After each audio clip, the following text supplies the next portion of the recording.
that fascism had taken control of Germany and Italy, it spread to other countries within Europe. The fascist state of France was ruled by the Vichy government, which aided Germany throughout the war. France aided in the collection of Jewish people, not just in captured territory of France, but in the entire country. The Vichy also imitated the radical policies of the Third Reich. Spain endured a civil war starting in June 1936. The Nationalists fought for control of the nation with support from Nazi Germany and Fascist Italy. The Nationalists, led by Francisco Franco, overthrew the democratically elected Second Republic in 1939, taking over Spain in favor of the Axis powers.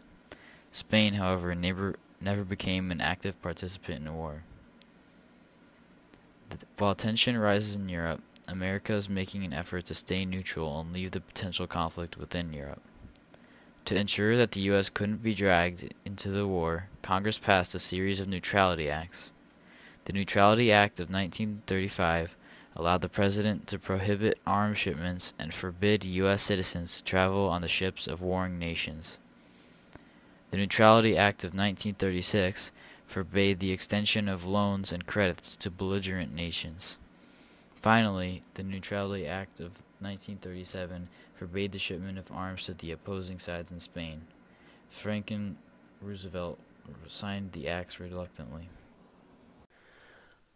I researched The Quarantine on Aggression. The Quarantine on Aggression was a speech delivered by Franklin Delano Roosevelt on October 5, 1937.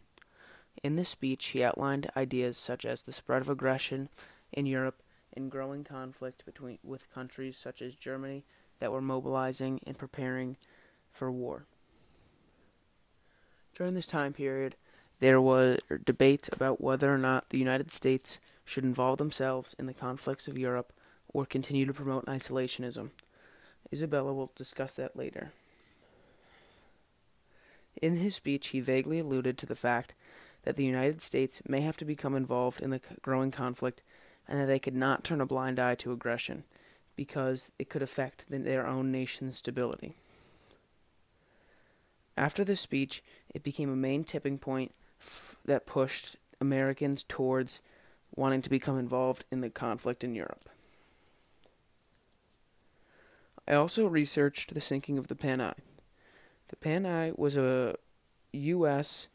river gunboat that was on the Yangtze River in China. On December 12, 1937, only a few months after the Quarantine on Aggression speech, that boat was sunk by Japanese bombers along with 3 Standard Oil tankers that were traveling along with the Panay for protection.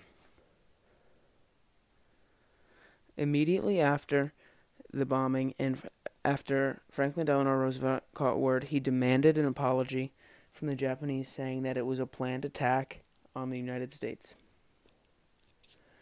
Because of this, it increased the anti-Japanese sentiment and helped President Franklin Delano Roosevelt take a firmer stand toward Japan.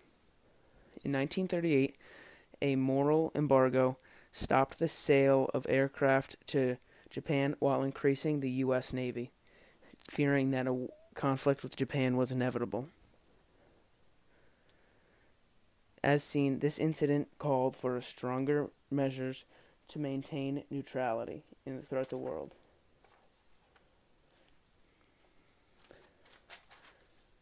To conclude, there were not only the physical events such as the sinking of the Panay and the Quarantine on Aggression speech, but it was mainly the undertones that were the strongest. With the sinking of the Panay